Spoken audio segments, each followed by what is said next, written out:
परम पूज्य गुरुदेव के जीवन में उनकी 15 वर्ष की आयु में 18 जनवरी 1926 को एक सत्ता का आगमन हुआ।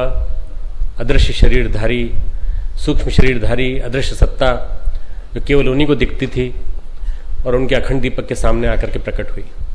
जो दीपक उन्होंने जलाया था इस संकल्प के साथ जलाया था कि इसको अखंड जलाएंगे, पर कभी कल्पना भी नहीं थी कि उस दीपक के साथ साथ एक हिमालयवासी गुरु पधार जाएंगे। उन्होंने आते ही सबसे पहले निर्भय करते हुए उन्होंने कहा कि हम तुम्हारे गुरु हैं, जन्म जन्मांतरों के गुरु हैं। तुम्हें शायद याद ना आ रहा हो तो हम तुम्हें बोध करा देते हैं। कई जन्मों की झांकियां दिखाई और कई जन्मों की झांकियां करने के बाद, पिछले 3 जन्मों का स्वरूप देखने के बाद, कबीर, समर्थ गुरु रामदास, रामकृष्ण परमहंस का स्वरूप देखने के बाद उनको बोध कराया कि तुम कौन हो, किस लिए इस धरती पर आए हो, और सही अर्थों में इस कलयुग को सतयुग में बदलने का जो पूरा का पूरा श्रेय है वो तुम्ही को मिलने वाला है। गायत्री को बंधनों से मुक्त कराने का श्रेय तुम्ही को मिलने वाला है और तुम्हें केवल निमित्त मात्र बनना है। हम तुम्हें मार्गदर्शन करते रहेंगे और सारा का सारा मार्गदर्शन हिमालय से होगा। हिमालय की ऋषि सत्ताएं तुम्हें मार्गदर्शन देंगी। समय समय पे तुम्हें हिमालय बुलाया जाएगा, तुम हिमालय आना और वहां आकर के सारा का सारा मार्गदर्शन लेते रहना। कब आना है ये हम तुम्हें बताते रहेंगे। 15 वर्ष का बालक इससे ज्यादा और क्या कह सकता था। उसने अपने दोनों हाथ जोड़े और एक ही बात कही कि आपने कहा है सो आपकी बात तो विश्वास है। समर्पण सो समर्पण। आज से अपना आपा सब कुछ आपको समर्पित कर दिया। अब जैसा आप कहेंगे वैसा मैं चलूंगा, जैसे ही आपके दिशा निर्देश होंगे वैसा मेरा हर कदम होगा।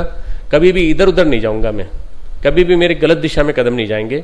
मेरा हर कदम आपके बताए हुए मार्गदर्शन के अनुसार चलेगा। शुरुआत वहां से हुई जब एक गुरु एक सदगुरु के पास आया, एक सदगुरु एक गुरु के पास आया और उस समर्थ सत्ता ने आकर के अपना मार्गदर्शन दिया, संरक्षण दिया, अभयदान दिया और ये कहा कि तुम हमारे शिष्य हो। हमारी आयु तुम माप भी नहीं सकते, इतनी हमारी आयु है। 650 साल से हम हिमालय में रह के तप कर रहे हैं। गुरु सर्वेश्वरानंद जी हमारे गुरु के गुरु, वो आए और आकर के उन्होंने मार्गदर्शन देकर के भविष्य की सारी जितनी दिशाधारा थी वो बताई। 24 लक्ष के 24 महापुरुषों के आधार पर एक आधारशिला रखने को कहा। तप के आधार पर मिशन खड़ा होता है, तप के आधार पर संगठन खड़ा होता है, साधना की धुरी पर संगठन खड़ा होता है, अपनत्व की धुरी पर संगठन खड़ा होता है। तो उन्होंने कहा अपनत्व तुम्हें बांटना होगा, तुम्हें सबको अपना मान करके अपना प्यार लुटाना होगा और उसका साथ देने के लिए तुम्हारे साथ एक जगत जननी माँ भगवती स्वयं साक्षात आएंगी और तुम्हारा साथ देंगी। समय आने पर वंदनीय माता जी आई। वंदनीय माता जी और परम पूज्य गुरुदेव दोनों ने मिलकर के इस मिशन की जो प्रक्रिया थी, शुरुआत की प्रक्रिया थी, उसको कितनी गति दी आप सब जानते हैं। गुरु के प्रति समर्पण में ही सब कुछ छिपा पड़ा है। जिसने गुरु के चरणों में अपने आप को समर्पित कर दिया और सब कुछ अपने आप अपना अर्पित कर दिया, उसका जीवन निहाल हो गया। आप उदाहरण देख लीजिए इतिहास में, और आप चले जाएं, कहीं भी चले जाएं तो आपको ऐतिहासिक उदाहरण मिलेगा एक नरेंद्र नाथ का। स्वामी विवेकानंद बन गए।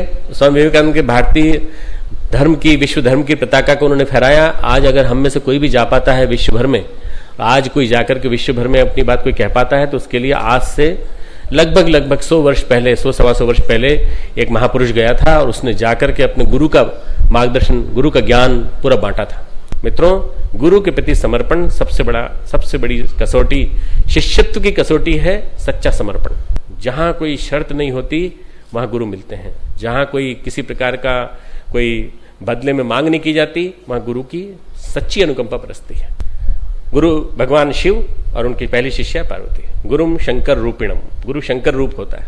ब्रह्मा विष्णु महेश तो होता ही है, पर गुरुम शंकर रूपिणम। यमाशितो ही वक्रोति चंद्र सर्वत्र वंदते।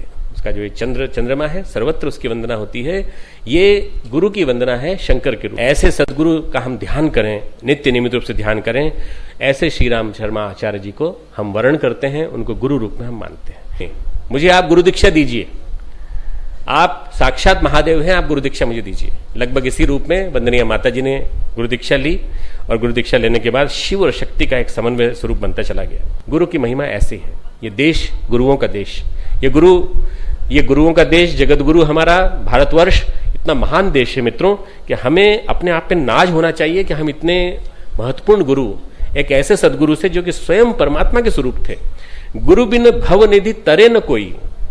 तुलसीदास जी ने कहा है गुरु बिन भव निधि, इस भव सागर को कोई पार नहीं करा सकता। गुरु ही भवसागर को पार करा सकता है। गुरु से बड़ी कोई सत्ता नहीं, गुरु से बड़ी कोई वास्तव में शक्ति नहीं। गुरु यदि हमारे साथ हैं तो हम सब कुछ कर सकते हैं। हमारे YouTube चैनल को सब्सक्राइब करें और बेल आइकन को दबाएं ताकि आपको नोटिफिकेशंस मिलते रहें।